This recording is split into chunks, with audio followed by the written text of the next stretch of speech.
more good. Now, at risk of Drink contradicting myself in this episode of This Tastes Good, if there was a bottle I could keep forever on the shelf, it would be the GlenDronach, the original Parliament 21-year-old bottling, because, well, it's exquisite and it does a lot of things all at once, such as it absolutely showcases what time and barrel does to that classic Oloroso PX sherry cask maturation that the GlenDronach is so well known for. But it also gives us an opportunity to talk about how whisky distilleries have to manage stock when they go through things like mothballing. So production stops, but releasing the whisky doesn't necessarily stop. And then it also gives us the opportunity to talk about how a rebrand and a repositioning gives the opportunity for a master blender like Rachel Barrie to stay focused and honed in her craft.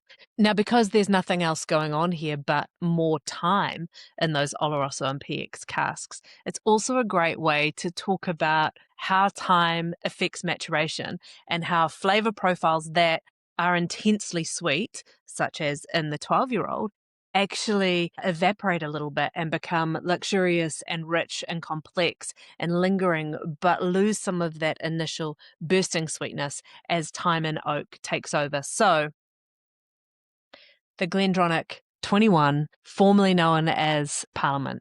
Now, the Parliament, for starters, named after the group of rooks that nest near the distillery. And there's something about birds and their local distilleries that always makes for good storytelling. But for me, Parliament has been, in the last few years, what I call the funeral whiskey. So when somebody that is close or somebody that I respect a lot passes away, it's been the one that I reach for, partly because it signifies that passage of time, it's rich, it's comforting, and it, again, carries that same familiarity, the warm hug of the GlenDronach 12 and the 15, I guess. And so the Parliament has been a very special whiskey. And just recently, out and about in travels, you stop into stores that perhaps are not quite so mainstream. They don't have as many people rolling through looking for some of these exquisite whiskies. And so you never know what you're going to find.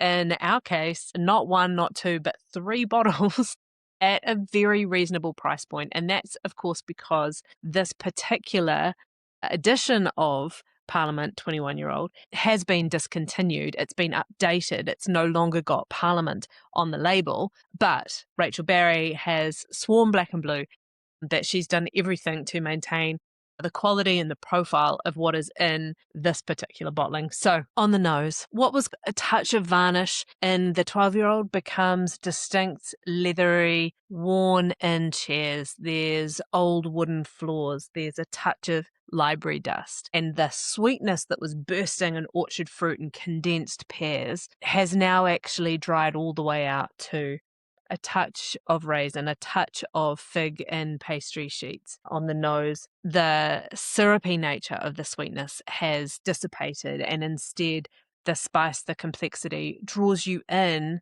to the glass. The walnut is still there, but the chocolate and the cocoa add immediate burst forth on the palate. So you've bitten into a cracking chocolate coating on something that is a cocoa-y driven truffle, perhaps with some touches of marmalade and sea salt. So it's immediately more savory, it's immediately more complex, and it feels luxurious. At the 48% ABV on the 21-year-old, you do get a touch of warmth. There's none of the prickle that you might expect with any other 48%. I go in for second sip. And on the nose, now that it's started to open up, some of that polished wood and leather gives way to deep, dark fruit. So there's cherry, there's blackberry going on the nose. And even a touch of, it's slightly bushmint or menthol would be what we would call it. Again, that crisp chocolate bark that covers everything, then gives way to dense Christmas cake. All of that sherry cask influences pulling forward depth and darkness and richness of dried fruit that's carrying just enough moisture to hold the cake together. Ginger, even stewed plum, all of the depth starts to pull through. The slight dustiness of nutmeg It gives so much. And then the finish starts to emerge and actually starts to roll over the palate almost before you've finished tasting it. That finish starts to emerge. It's velvety. It's got texture.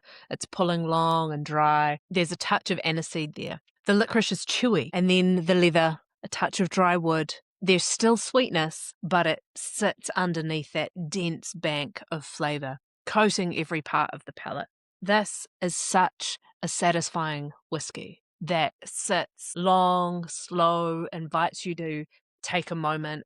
It invites you to chew over it. It doesn't cry out for a food match. It doesn't need water. It just needs time in the glass and to keep you company. Now, why is the 21-year-old so loaded with mythos? Well, during the years that the GlenDronach was mothballed, the great rumour goes, and there's plenty of truth to it, that in order to keep the 21-year-old being bottled, they had to, of course, dive into much, much older stock. And so the mythos goes that if you can find yourself a batch from 2021, 2022, that in fact it's going to have much, much older whiskey in it. For me, I just love having this bottle, which has kept me company through some real moments in life as I've celebrated friends and family who have passed. It's just a real treasure to have a couple of bottles stockpiled away, to know that it's not for keeping, it's for drinking and for savouring the memories and those moments. So I contradict myself because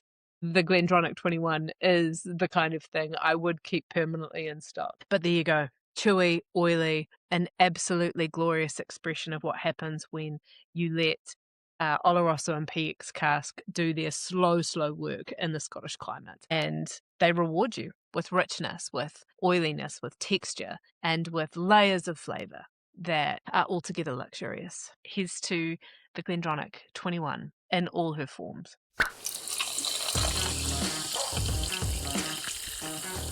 More good.